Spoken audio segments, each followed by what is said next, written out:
So good day everyone. We are the group 9 and our topic is mooring operations, introduction, legislation, regulations and codes of practice, general safety rules. Introduction. The mooring and unmooring of any vessel is an integral part of the operation of a working port. Mooring crews need to be adequately trained with suitable experience to carry out the role to ensure a safe operation is carried out. Both practical and theoretical training will be given to all those taking part in mooring operations within the port to ensure the same standard is maintained across the port. Part of this training will include the requirements of the vessel's master who has all overall responsibility for the safe mooring of their vessel taking into account hazard associated with the time, location, prevailing weather conditions, and conditions at the berth. Next, Health and Safety at Work Act 1974, Section 2.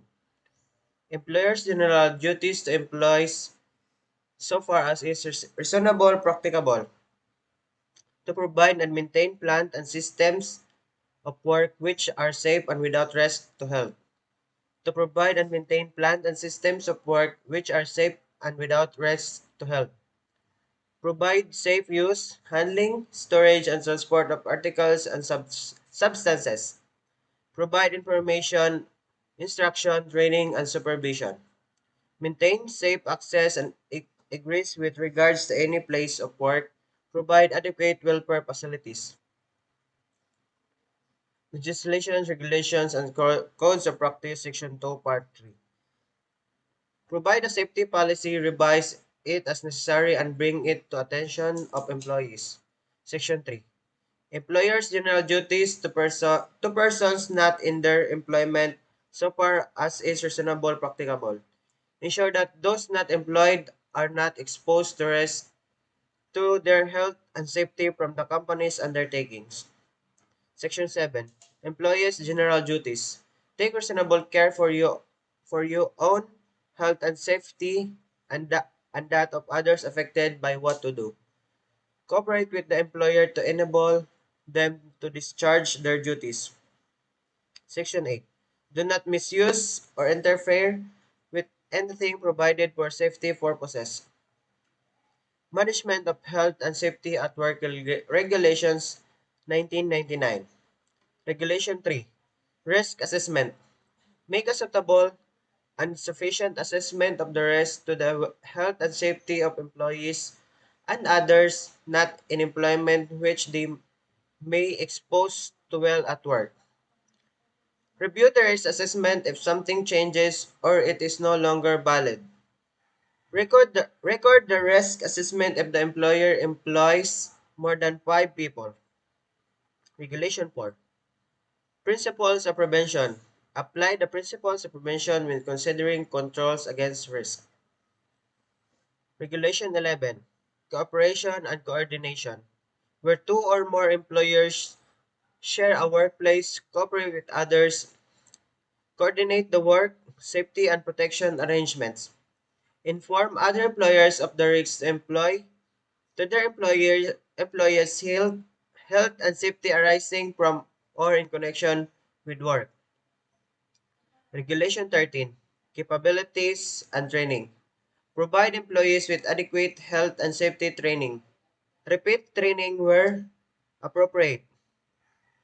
Adapt the training to take into account any or change risks to health and safety. Training to take place during working hours, mooring operations, manual.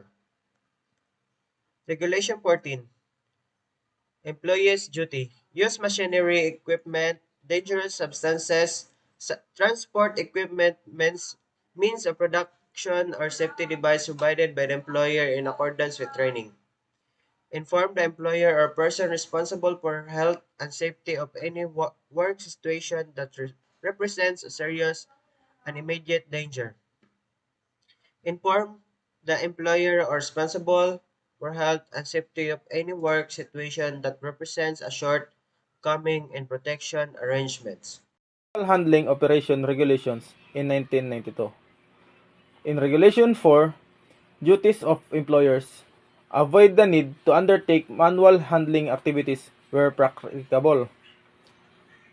Make a suitable and sufficient assessment of the manual handling operation. Take steps to reduce the risk of injuries to the lower practicable level. Take steps to provide employees undertaking manual handling activities with general information. Review the risk assessment if it is no longer valid. And lastly, review the risk assessment if there is a significant change. In Regulation 5, duties of employees, make full and proper use of the safe system of work provided by the employer. In DOCS, this approved code of practice covers the safety in all dock operations but does have useful references to mooring. This document has effectively replaced the Dock Regulations 1988. Guidance of Mooring. This guidance document was jointly published by the Health and Safety Executive and Port Skills and Safety, which along with the Safety in Docks publication replaces the references to mooring from the Dock Regulation 1988. This guide should be read in conjunction with this manual. Code of Practice for the Safe Mooring of Vessels on the Thames 2010.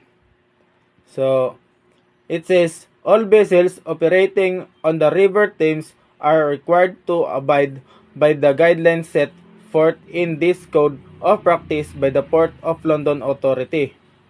Even though Fort Ports own the operates the Port of Tilbury, this Code of Practice only applies to vessels using river berths not within the enclosed dock. General Safety Rules 3.1 Driving within the port.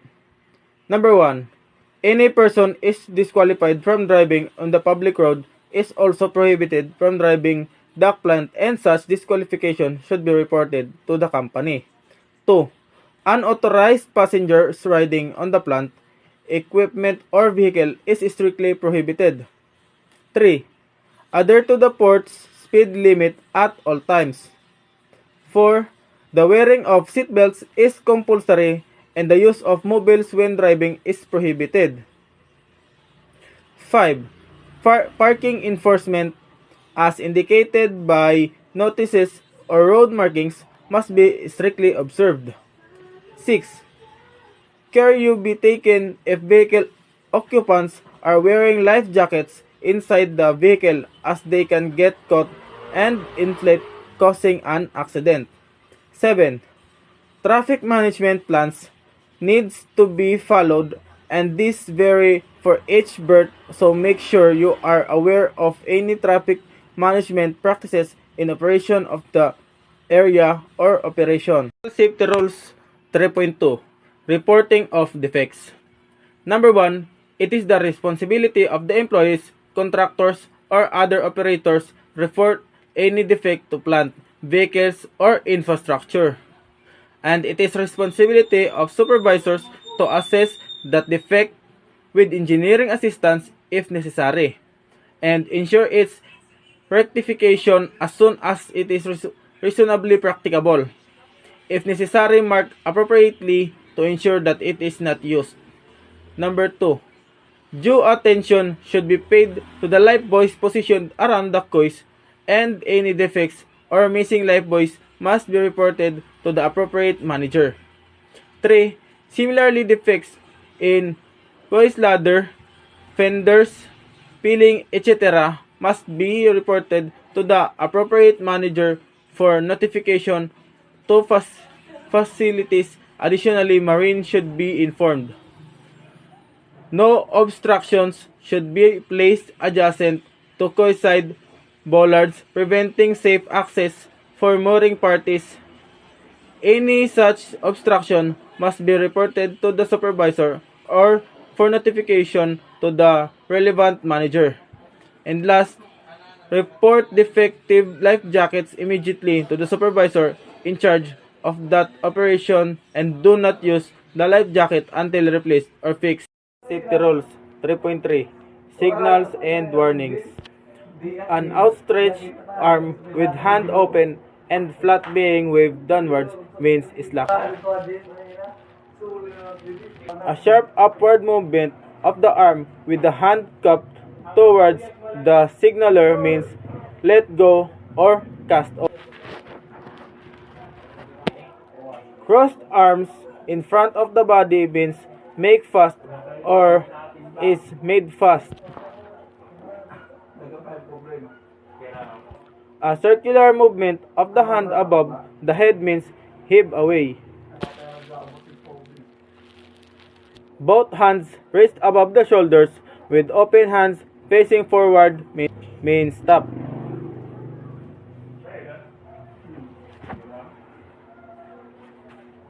A raised hand with the fist being clenched and unclenched means heave or hoist slowly.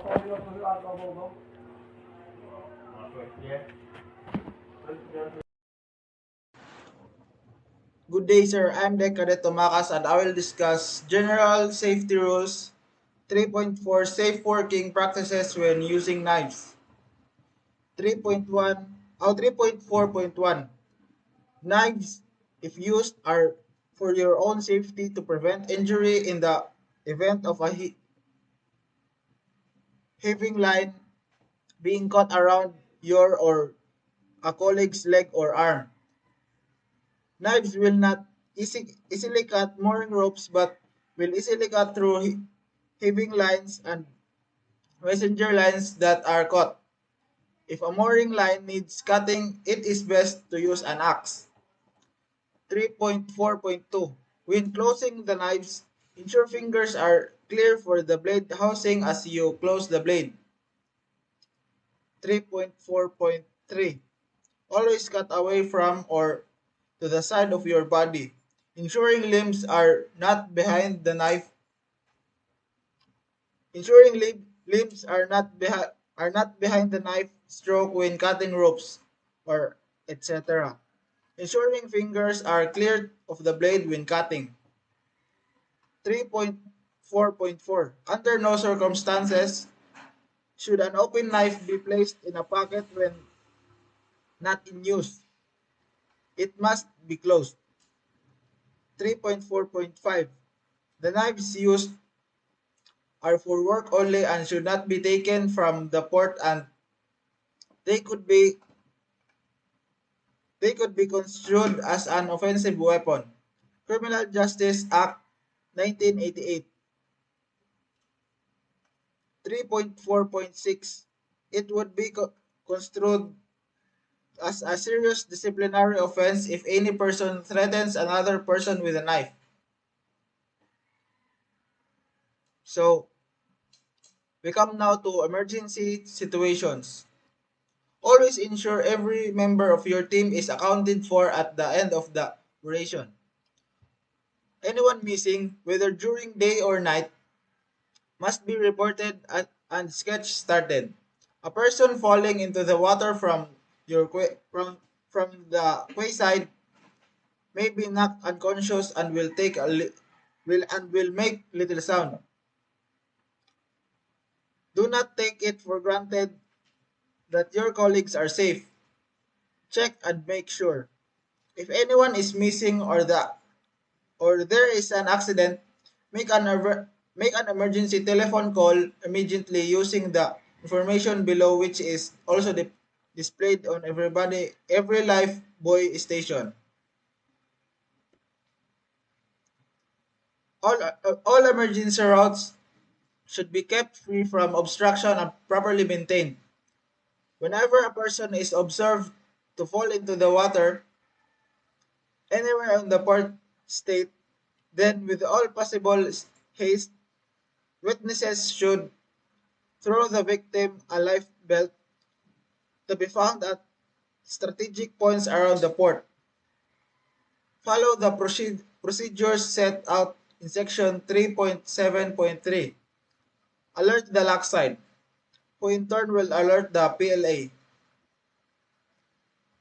Keep a close watch to the victim, enrolling others to help to do the same.